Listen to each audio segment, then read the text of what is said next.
খাতামাল্লাহু আলা কুলুবিহিম, তাদের অন্তরে আল্লাহ মোহর মেরে দিয়েছে।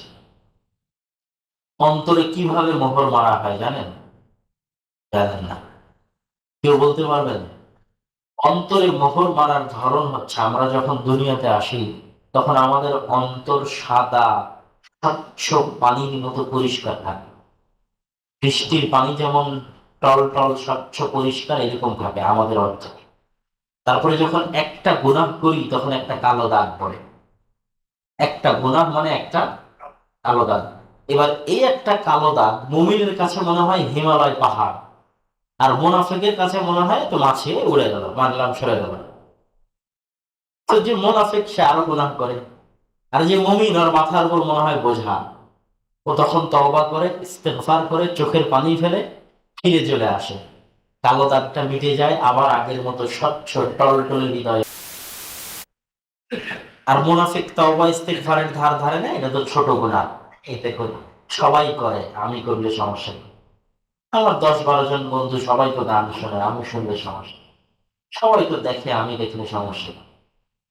তখন এগুলো শিখে কি মনে করে? মাছি এবং মশা। তখন একটা একটা করে কালো দাগ পড়ে, গুনাহ বাড়তে থাকে, কালো দাগ বাড়তে থাকে, গুনাহ বাড়তে থাকে, কালো দাগ বাড়তে থাকে।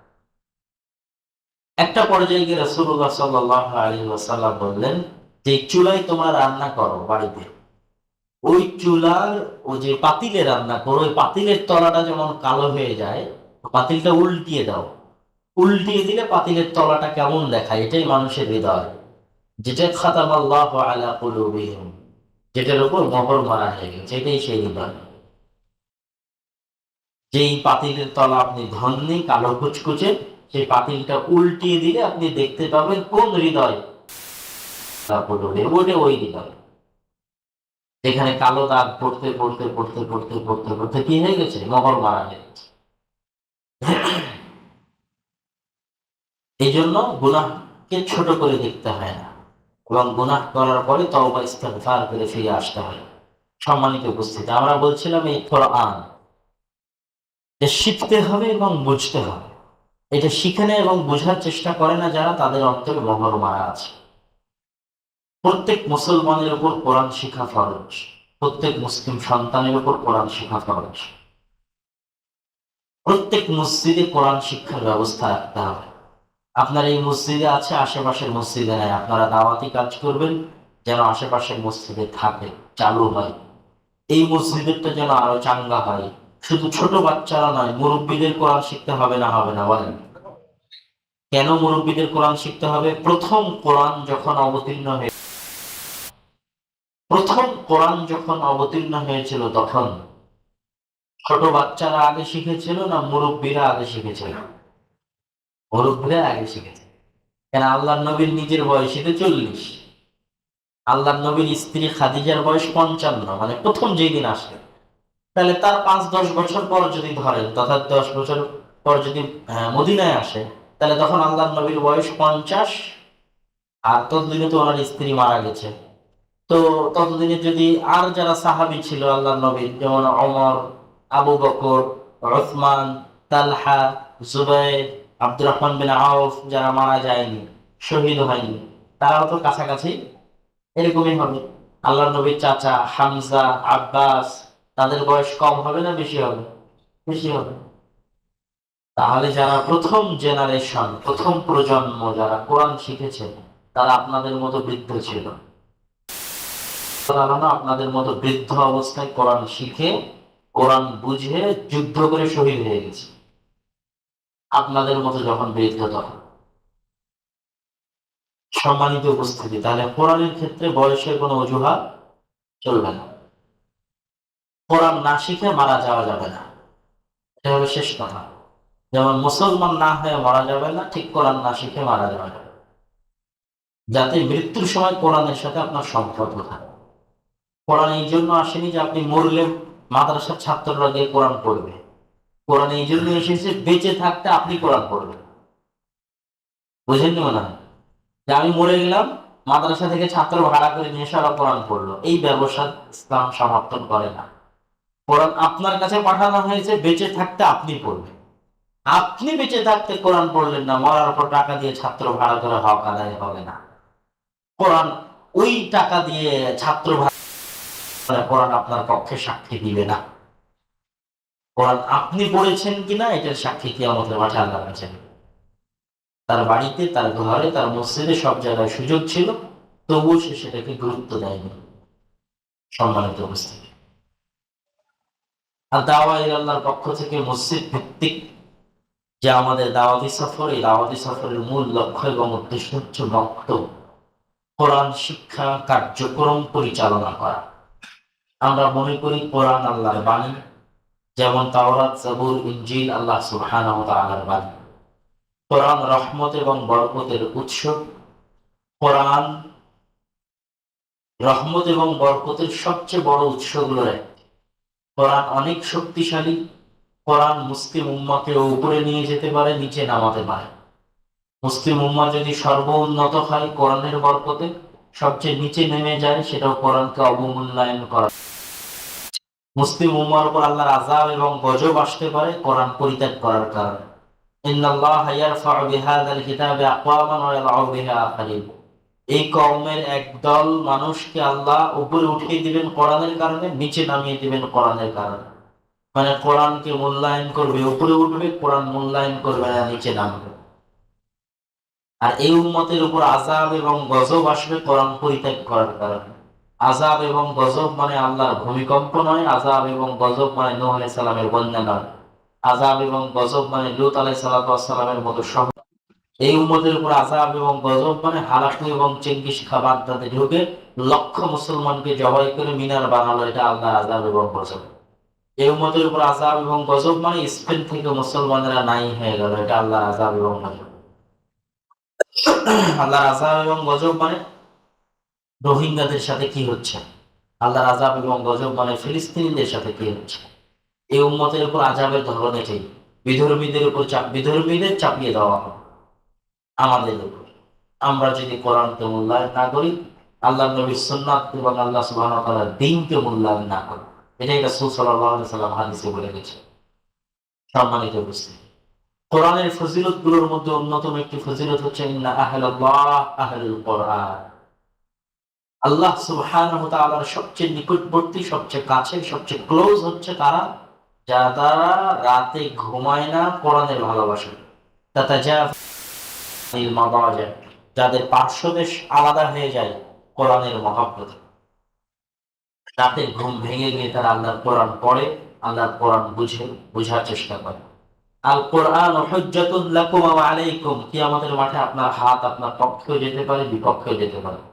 আপনার হাত যেমন আপনার পক্ষে বিপক্ষে সাক্ষ্য দিবে, আপনার পা যেমন আপনার পক্ষে বিপক্ষে সাক্ষ্য দিবে, আপনার জমিন যেমন আপনার পক্ষে বিপক্ষে সাক্ষ্য দিবে, ঠিক প্রত্যেক মানুষের বিষয়ে কথা বলার সুযোগ পাবে কোরআন। প্রত্যেক মানুষের বিষয়ে কথা বলার সুযোগ পাবে কোরআন। প্রত্যেক মানুষের বিষয়ে কমেন্ট করার সুযোগ পাবে কোরআন। তথা আপনাকে বলেই দেওয়া হলো তোমার বিচার আছে, বিচারের সাক্ষী কিন্তু এই, সাক্ষীকে তোমার পক্ষে করে নিয়ে যাওয়ার দায়িত্ব তোমার। এখন কালকে নওগাঁ জেলা জজ আদালতে যদি আপনার বিচার থাকে আর ওকে যদি সাক্ষী হয়, তাহলে ওকে এখন টাকা পয়সা ঘুষ দিয়ে নিয়ে যাবে। তো কোরআন ঘুষও খাবে না, কোরআন আপনার ওগুলো কথাও শুনবে না। কোরআনকে আপনার পক্ষে আনতে হলে কি করতে হবে? কোরআন শিখতে হবে, বুঝতে হবে, পড়তে হবে। আপনি আগেই জানেন ইনি সাক্ষী। দুনিয়াতে আপনি এখনো বেঁচে আছেন, বেঁচে থাকা অবস্থায় আপনি জানেন যে ইনি সাক্ষী কিয়ামতের মাঠে। তাহলে এখন আপনার কি করা উচিত বলেন? তাকে আপনার পক্ষে আনার চেষ্টা করা উচিত নয়? যে আপনি মারা গেলে সেজন্য আপনার পক্ষে কথা বলে, এটা কি খুবই কঠিন? কিছুই না। 2-1 মিনিট সময় বের করে কোরআন তেলাওয়াত, 10টা মিনিট সময় বের করে কোরআন তেলাওয়াত, এটাই। এই জন্য আমরা বলেছি কোরআন শিক্ষা কার্যক্রম। আজকে সবচেয়ে ভয়ঙ্কর অবস্থা হচ্ছে মুসলমানদের মসজিদগুলো থেকে বক্তব্য উঠে যাচ্ছে। ব্রাক স্কুল, কিন্ডারগার্টেন স্কুলগুলো সেই জায়গাগুলো দখল করছে। ফলত শত নয়, হাজার নয়, লাখ নয়, কোটি কোটি মুসলমানের সন্তান কোরআন না শিখেই বড় হচ্ছে। আমরা এই বিশাল ক্ষুদ্র বালিকণার মতো কাজ করতেছি যে কেমনে মানুষকে সচেতন করা যায় যে মসজিদগুলোতে বক্তব্য চলুক। কোরআন শিক্ষার ব্যবস্থা হোক, ক্ষুদ্র বালিকণার মতো কাজ করতেছে। সেই কাজের একটা অংশ হিসেবে আমরা আপনাদের এখানে এসেছি। সুতরাং আপনাদেরকে শপথ করতে হবে, চালু আছে আলহামদুলিল্লাহ থাক, আরো আশেপাশের গ্রামে কেমনে চালু করা যায়, যেগুলোতে না, যেগুলোতে চালু আছে সেখানে ছাত্র ছাত্রী বেশি কেমনে করা যায়, যেমন এখানে আছে, কেমনে ছাত্র ছাত্রী আনা যায়। ছাত্র ছাত্রী আনা যায় বলতে শতভাগ মুসলমানের সন্তানকে কোরআন শিখতে হবে, শতভাগ। কেননা কোনো মুসলমানই নিজেকে মুসলমান দাবি করতে পারে না কোরআন না শিখে। তাহলে যে বাচ্চারা এই মসজিদে আসতেছে না, তারা যে কোরআন শিখতেছে না, এটা নিয়ে আমাদের দাওয়াতি কাজ করতে হবে। এটা নিয়ে আমাদের কি করতে হবে? শুধু ফাউন্ডেশন, শুধু মনে করলাম ইমাম সাহেব না, এটাই শ্রেষ্ঠ দাওয়াতি কাজ। যে এই গ্রামের 5টা যুবক বের হবে, বের হয়ে বাড়ি বাড়ি গিয়ে অভিভাবককে সচেতন করবে যে আপনার ছেলের বয়স হয়েছে, কোরআন শিক্ষার মসজিদে পাঠান, এবং এই মক্তবটাকে প্রতিষ্ঠানের মতো পরিচালনা করবে।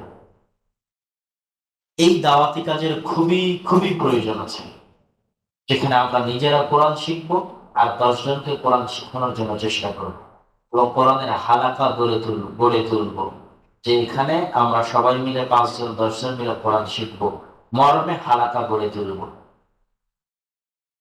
বৃদ্ধ হোক, মা বোন হোক, নারী পুরুষ হোক, ছোট বাচ্চা হোক, কোরআন শিখতে হবে। এবং আপনাদেরকে মনে রাখতে হবে যে আপনাদের মসজিদে এসি লাগালে জানে কি হবে, টাইলস লাগালে জানে কি হবে, একজন মুসলমানের সন্তানকে কোরআন শেখানোর ব্যবস্থা করলে তার চেয়ে বেশি নেকি হবে। এটা আপনাদের মনে রাখতে হবে। এটাও মনে রাখতে হবে মসজিদের উন্নয়ন মানে এটা নয় যে মসজিদে এসি টাইলস লাগানো। মসজিদের উন্নয়ন মানে মসজিদের মুসল্লিদের জ্ঞানের লেভেলের উন্নয়ন। জ্ঞানের লেভেলের উন্নয়নের জন্য মসজিদে লাইব্রেরি দরকার, জ্ঞানের লেভেলের উন্নয়নের জন্য মসজিদে বক্তব্য দরকার, জ্ঞানের লেভেলের উন্নয়নের জন্য দৈনিক হাদিস পাঠ হওয়া উচিত, জ্ঞানের লেভেলের উন্নয়নের জন্য মাসিক দাস হওয়া উচিত বই ভিত্তিক। এবং সমাজের মানুষকে সম্পৃক্ত করার জন্য শুধু মসজিদ ভিত্তিক দাওয়াতি কাজ নয়, মাঝে মধ্যে বাইরে বের হয়েও দাওয়াতি কাজ করা উচিত। মাসিক বই ভিত্তিক দাস খুব গুরুত্বপূর্ণ। 1000 বক্তব্য শোনার চেয়ে একটা বই শেষ করা বেশি উপকারী। 1000 বক্তব্য হচ্ছে ভাষা জ্ঞান, আর একটা বই হচ্ছে বেসিক একাডেমিক ভিত্তি। 1000 বক্তব্য আবেগ আপনাকে করে, আবার এরকম আর 500 বক্তব্যের আবেগ আপনাকে দিন থেকে পথভ্রষ্ট করতে পারে। মানে আর একটা পথভ্রষ্ট বক্তার বক্তব্য, বাতিল ফেরকার একটা বক্তব্য, অনেক আবেগ দিয়ে শুনে পথভ্রষ্ট হয়ে যায়। কিন্তু আবেগ কাজ করে না কোথায়? বইয়ে। ওখানে যখন আপনি শিখবেন তখন আপনার বেসিক একাডেমিক লেভেল তৈরি হচ্ছে, তখন আর 500টা বক্তা আর 1000টা বক্তা বক্তব্য দিয়ে আপনাকে পথভ্রষ্ট করতে পারবে না। এই জ্ঞানের লেভেলটা আমাদের উন্নত হতে হবে, এটার জন্য কাজ করতে হবে। আমাদের যুবক সমাজ জ্ঞান থেকে অনেক অনেক দূরে, শুধু কোরআন নয়, স্বাভাবিক বই পুস্তক পড়া থেকেও তারা দূরে। মোবাইলে গেমের নেশা, মোবাইলে জুয়ার নেশা, মোবাইলে বেটিং এর নেশা, মোবাইলে অবৈধ সম্পর্কের নেশা, এবং অসংখ্য সামাজিক যোগাযোগ মাধ্যম, অসংখ্য ফিচার এবং সুযোগ সুবিধা যুবক সমাজ করে ধরেছে। তারা বই পড়া বহু দূরের কথা, কোরআন পড়া বহু দূরের কথা, মরবে যে এ কথা মনে করার সময় নেই। কেন? ঘুমাতে ঘুমাতে মোবাইল, ঘুম থেকে উঠে মোবাইল। তাহলে মাঝখানে মরার কথা স্মরণ করার সময় আছে? নাই। আগের যুগে 20 বছর আগে যখন মোবাইল ছিল না, ঘুমাতে গেলে অন্তত মনে করতো সারাদিন কি করলাম, রাতে যদি মরে যায়। ঠিক আছে কিনা? আর এখন ঘুমাতে ঘুমাতে মোবাইল চালাবে, তো মরার কথা স্মরণ করবে কখন? ঘুম থেকে উঠেই আবার মোবাইল, তাহলে তো মরার কথা স্মরণ করার সময়। তো যেখানে মরার কথাই স্মরণ করার সময় নাই, সেখানে বই গেছে বহুদূর আর কোরআন গেছে আরো দূরে। কিন্তু আজকে যারা পৃথিবী শাসন করতেছে, তারা জ্ঞান দিয়েই পৃথিবী শাসন করতেছে। আমেরিকা ইউরোপের বিশাল বিল্ডিং নাই, বুর্জ খলিফার মতো বড় বিল্ডিং, ওইরকম সর্বোচ্চ বিল্ডিং আমেরিকা ইউরোপের নাই। আর সৌদি আরবের মতো তেল গ্যাস, আর সৌদি আরবের মতো বিশাল প্রশস্ত রাস্তাও নাই। তাহলে তেল দিয়ে পৃথিবী চালানো গেলে সৌদি আরব চালাতো, আর গ্যাস দিয়ে চালানো গেলে কাতার বা ব্রুনাই চালাতো, আর বিশাল বিল্ডিং করে পৃথিবী চালানো গেলে দুবাই চালাতো। ঠিক আছে না কথা? আর বিশাল বিমানবন্দর করে চালানো গেলে দুবাই চালাতো। তা পৃথিবী চালায় কারা? America, Europe. তাহলে কি দিয়ে চালায়? জ্ঞান দিয়ে। জ্ঞান বিজ্ঞানের সর্বোচ্চ প্রতিষ্ঠান তাদের আছে, যা আমরা যাদের কথা বললাম তাদের নাই। অক্সফোর্ড, ক্যামব্রিজ, হার্ভার্ডের মতো একটা প্রতিষ্ঠান মুসলিম বিশ্বের নাই। নাসার মতো একটি প্রতিষ্ঠান মুসলিম বিশ্বের নাই। সম্মানিত উপস্থিতি, তাহলে দুনিয়াবী জ্ঞানের সাথেও আমাদের সম্পর্ক না, দিনের জ্ঞান তো বহু দূরের কথা। তাহলে আমরা ধীরে ধীরে কিসে পরিণত হচ্ছে? গোলাম। আপনি জ্ঞান থেকে যত দূরে, গোলামীর শিকল তত দীর্ঘ। জ্ঞান থেকে যত দূরে, গোলামীর শৃঙ্খলা তত শক্ত। আর আমাদের দেশের আরো একটা শিকল আরো শক্তিশালী। তার কারণটা হচ্ছে আমাদের দেশে যারা জ্ঞানী হয়, আল্লাহর দয়ায় যারা জ্ঞানী হয়, তাদের দেশে জায়গা হয় না, এখানে দেশে মূল্যায়ন নাই। বাংলাদেশের মানুষ জ্ঞানী নাই এই কথা বল, অসংখ্য বাংলাদেশি সন্তান ইউরোপ আমেরিকায় টপ লেভেলে চাকরি করতেছে, বহির্বিশ্বে অনেক উঁচু জায়গায় চাকরি করতেছে, যারা অনেক বড় বড় বিশ্ববিদ্যালয় থেকে জ্ঞান অর্জন করেছে, কিন্তু তাদের দেশে মূল্যায়ন। কেন? দেশে যার যত মামা খালু আছে, যার যত ঘুষের জোর আছে, আর যার যত দলীয় পাওয়ার আছে, তার আছে পদ, তার আছে চাকরি, এবং তার আছে কাজের স্বাধীনতা। ফলত একে তো জ্ঞান চর্চার অভাব, জ্ঞান চর্চাই হয় না। দু একটা মানুষ যারা জ্ঞান শিখেছে তাদের দেশে জায়গা নাই। তাহলে দেশ চালাচ্ছে কারা? জাহেলেরা। দেশের সব জায়গায় বিভিন্ন পদে বসে আছে কারা? জাহেলেরা। তাহলে যখন সবাই দুনিয়াবী দিক থেকে, দিনই তো বহু করে, দিনের কথা বাদই দিন, দুনিয়াবী দিক থেকে যখন সবাই জাহেল, তখন গোলামীর জিনজির লম্বা, শক্তিশালী এবং দীর্ঘস্থায়ী।